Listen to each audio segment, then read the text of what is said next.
A paz do Senhor, meus queridos, minhas queridas irmãs. Hoje eu quero trazer uma palavra aqui para os irmãos que está em Ezequiel, capítulo 2, que diz assim: E disse-me, filho do homem, põe-te em pé e falarei contigo. Então entrou em mim o Espírito, quando falava comigo, e me pôs em pé, e ouvi o que me falava. E disse, filho do homem, eu te envio a filhos de Israel, as nações rebeldes que se rebelaram contra mim. Eles e seus pais prevaricaram contra mim até este mesmo dia. E os filhos são de semblantes duros, obstinados de coração. E eu te envio a eles, e lhe dirás assim diz o Senhor Jeová. E eles quer ouça, quer deixe de ouvir, porque eles são casa rebelde. Hão de saber que esteve no meio deles um profeta. E tu, ó filho do homem, não o temas, nem temas as suas palavras, ainda que sejam sarças e espinhas para contigo. E tu habites com escorpiões, não temas as suas palavras, nem te assustes com o rosto deles, porque são casa rebeldes. Mas tu lhe dirás as minhas palavras, quer ouça, quer deixe de ouvir, pois são rebeldes. Irmãos, aqui vai falar sobre a vocação de Ezequiel e sobre a visão do rolo de um livro. Aqui, irmãos, essa visão de Ezequiel, nós vemos a palavra do Senhor. Aqui, essa visão do rolo do livro vai falar sobre o ministério profético do profeta Ezequiel. Aqui, praticamente aqui no capítulo 1 e versículo a seguir, vai falar sobre o chamado de Ezequiel. Mas o capítulo 1, 2 e 3 vai falar sobre o chamado e sobre uma visão que ele teve da glória do Senhor. Aqui, irmãos, nós vemos que ele foi convocado pelo Senhor e ele tem a visão de 4 seres viventes e ele fica atônito e cai com o rosto na terra diante daquela visão tão gloriosa e ele escuta essa palavra. Então, irmãos, nós vemos que quando ele tem essa visão, ele cai atônito, porque quando nós temos alguma experiência da presença do Senhor, nós temos a necessidade de reverenciar a presença do Senhor, a glória de Deus, a majestade, o poder do Senhor. Então ninguém consegue resistir o poder, a grandeza do Senhor. E ele fica atônito. Quando ele cai com o rosto em terra, ele foi levantado pelo próprio Espírito Santo. Fala que o próprio Espírito Santo capacitou ele. Fala que o Espírito Santo, neste momento dessa revelação, dessa palavra, o Espírito Santo teve que capacitá-lo ele para ele poder ficar de pé, porque ele ficou atônito, com certeza ele ficou fraco por ter esse tipo de visão. E o Senhor levanta ele através dessa revelação para proclamar a palavra do Senhor. E antes dele proclamar a palavra do Senhor, o Senhor estava capacitando ele. E ele, irmãos, aqui nós vemos ele foi frequentemente chamado por Deus de filho do homem. Porque o Senhor chamava Ezequiel de filho do homem. Fala que o ser humano, irmãos, que o significado do filho do homem é a pessoa ter que reconhecer a grandeza do Senhor, o poder de Deus, a majestade de Deus. E essa palavra filho do homem nos mostra que nós somos pequenos, que nós somos simples diante do Senhor, nós somos seres humanos, nós somos falhos, nós somos pequenos diante da grandeza do Senhor. E filho do homem significa ser humano, filho, pessoa pequena diante da grandeza do Senhor. Uma pessoa simples diante do Senhor, diante da majestade do Senhor. E aqui, irmãos, nós vemos Ezequiel, ele era da família sacerdotal. E fala que antes dele passar a ser sacerdote na cidade natal, ele foi convocado pelo Senhor para ser seu ministério de profeta. Então ele estava na cidade dele, quase próximo à idade de se tornar um sacerdote, quando ele foi chamado pelo Senhor, vocacionado pelo Senhor, para cumprir esse propósito do Senhor, que era incentivar esses judeus, esses exilados, a permanecer fiel na presença do Senhor. Então, aqui ele queria que as pessoas confiassem nessa promessa do Senhor, nessa restauração que Deus iria levar para essa nação. Fala que o Senhor, ele queria restaurar essa cidade, restaurar essa nação. Porém, antes disso, o Senhor teria que trazer à terra, teria que trazer sobre eles o juízo. Aqui fala que o Senhor queria trazer eles de volta para o tempo de glória, para Jerusalém. Mas antes teria que acontecer o julgamento divino, teria que acontecer sobre aquele povo judeu, porque eles eram rebeldes, eles desobedeceram ao Senhor. Então, eles precisavam passar por esse julgamento. E esse julgamento, irmãos, foi demonstrado aqui para nós através das destruição, através das ocasiões aqui dos cativos, pelas provações que eles passavam. Então, isso nós vimos a mão do Senhor, a poderosa mão do Senhor sobre aquele povo. Por mais que o Senhor queria um conserto com aquele povo, porque o povo tinha quebrado a aliança, o povo tinha desobedecido, mas eles precisavam desse julgamento, para depois o Senhor fazer eles voltarem para o templo e para Jerusalém. As pessoas aqui, eles eram uma nação, irmãos, desobediente. E o profeta, ele precisou profetizar o que aconteceria. Nós vimos aqui que ia acontecer o julgamento do Senhor sobre o povo judeu e também ia vir essas provações, essa destruição durante esse período no cativeiro. E depois ele profetiza o julgamento de Israel, de Jerusalém, no capítulo 1, verso 24. Então, essa nação também estrangeira precisava viver uma restauração e a misericórdia do Senhor. Aqui, irmãos, toda a mensagem de Ezequiel, nós vemos que ele era usado como um elemento simbólico. Ele sempre usava um elemento simbólico para representar as suas experiências pessoais. E isso era um sinal vivo de Deus para aquele povo judeu. E isso, a própria vida dele, Deus fez ele viver certas experiências na vida dele como um sinal vivo para aquele povo judeu. Então, o que ele viveu, as provações, o sofrimento que ele passou, demonstrava o que aconteceria com aquele povo em breve. Então, por isso, ele teve que enfrentar vários momentos difíceis, vários momentos de sofrimento, vários momentos de provações. E isso tudo para poder incitar aquela nação que eles deveriam servir a Deus, que eles deveriam se arrepender diante do Senhor. E também várias vezes Ezequiel ele usa parábolas, ele usava também provérbios. Se os irmãos lerem Ezequiel 12, 21 e 22 e o 15 e 19, os irmãos vão entender sobre isso. Ele falava também por parábolas e por provérbios. Mas o que me chama a atenção aqui, irmãos, é que ele tinha essa necessidade de falar para o povo sobre o que Deus iria fazer na vida daquele povo.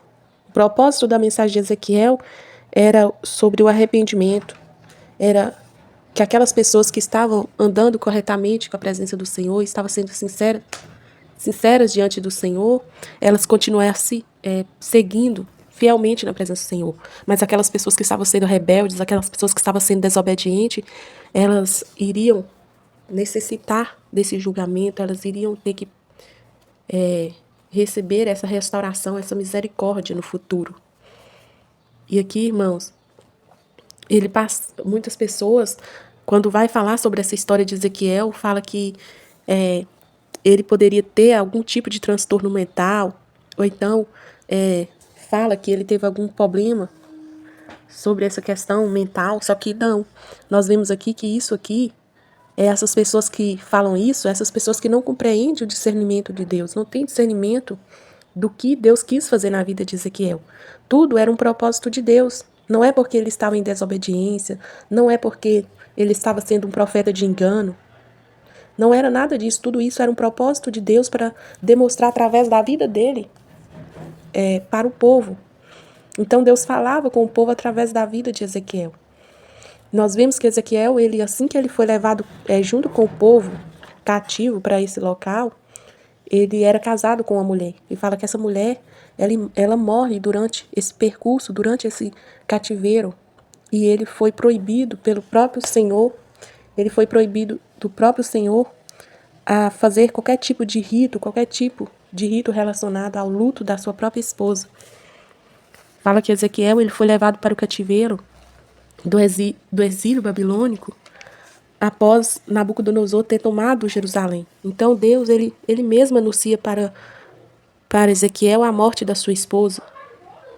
E fala que isso aqui, irmãos, que ele passava, era um sinal do povo de Jerusalém que iria vivenciar isso em breve na vida deles. E aqui fala que ele viveu nesse... viveu ali estabelecido junto ao rio Quebar. E após 5 anos do ano do exílio, ele recebe essa chamada do Senhor. Antes dele se tornar sacerdote, na sua cidade natal, ele recebe esse chamado. Depois disso, irmãos, fala que ele passou a ter uma posição mais honrada na vida dele. Se os irmãos lerem Ezequiel capítulo 8, verso 1 e 14, os irmãos vão ver que depois dessa prova que ele passou, desse sofrimento que ele passou a ter mais honra, mais posição na vida dele. Porque o início dele foi muito difícil, porque a mensagem dele não era aceita pelo povo de maneira alguma, mas ele foi avisado pelo próprio Senhor.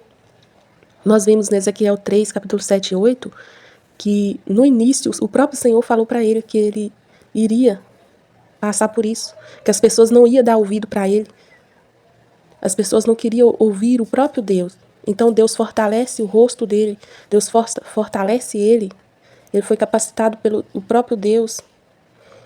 E então, irmãos, o fim desse ministério de Ezequiel vai falar aqui na Bíblia, não vai falar tanta coisa sobre a morte dele, mas nós vemos que ele viveu, ele tinha pelo menos 23 anos,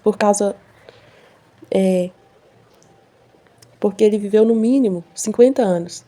Então, antes dele ser chamado, ele tinha uns 25 a 26 anos aproximadamente. E depois de 5 anos no exílio, ele foi convocado pelo Senhor para poder trazer a palavra, a mensagem de Deus, pregar a palavra do povo, para o povo. Então, ele pregava entre esses judeus, entre esses cativos da Babilônia. Essa é a história de Ezequiel. Os irmãos forem olhar essa palavra do Senhor, o Senhor demonstra para nós, através dessa palavra aqui, a glória dele, a grandeza dele e a preocupação dele com o povo. Por mais que o Senhor queria julgar aquele povo, o Senhor tinha misericórdia daquele povo, o Senhor queria fazer uma restauração na vida daquele povo. Mas como o Senhor ele é santo, ele é poderoso, ele precisava fazer também a justiça. Por isso o povo passou por esse exílio babilônico, por esse cativeiro. Mas o Senhor queria, durante esse período do povo que estava no exílio, o Senhor estava cuidando. O Senhor estava cuidando deles.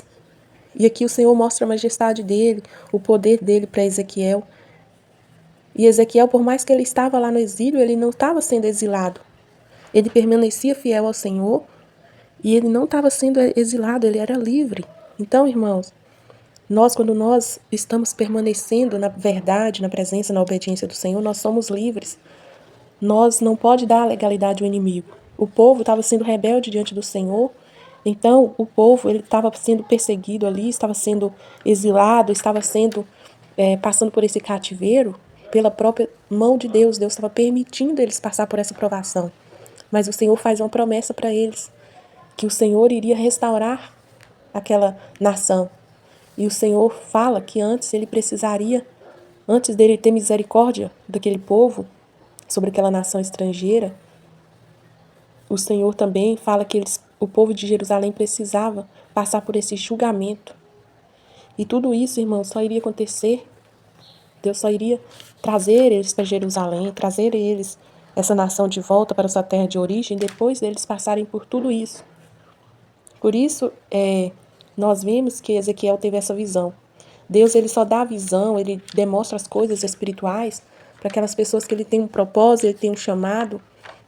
E muitas das vezes essas visões, esses dons, algo precioso da parte de Deus, é dada com o propósito de ajudar pessoas, ajudar nações, ajudar muita gente. Às vezes o Senhor vai usar com a própria vida da pessoa uma experiência. Mas geralmente o Senhor sempre faz isso por misericórdia, por cuidado, por amor. Então o Senhor, ele teve essa experiência aqui, o próprio Ezequiel, ele viveu essa experiência e esse chamado de Deus. Quantas vezes nós fazemos um plano para a nossa vida como Ezequiel? Com certeza ele via que aquela família dele era da família sacerdotal, ele pensava consigo que ele seria da mesma forma, um sacerdote. Mas o Senhor convoca ele antes dele se tornar sacerdote para ser profeta. Então nós temos um plano, nós traçamos um plano para a nossa vida, enquanto o Senhor ele traça outro plano, outro propósito. Então isso que aconteceu na vida de Ezequiel. ele tinha um plano.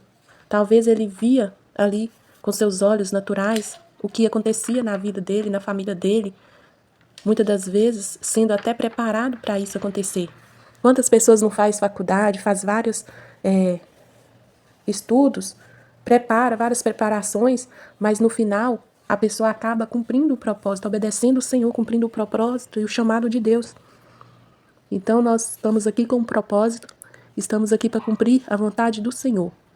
Nós não podemos ser essa nação rebelde, essas pessoas que vivem de forma errônea, que vivem da maneira que quer, com seus próprios conselhos, porque isso, irmãos, é um caminho de morte. É um caminho de desobediência. O Senhor, Ele quer usar nós na vida de outras pessoas, quer usar nós na presença dEle. E esse é um propósito do Senhor de nós estar aqui na terra. Cada um, o Senhor tem um plano traçado. Então, que os irmãos possam meditar nessa palavra de Ezequiel, capítulo 2, e que o Senhor venha falar no coração de cada um de vocês. Amém?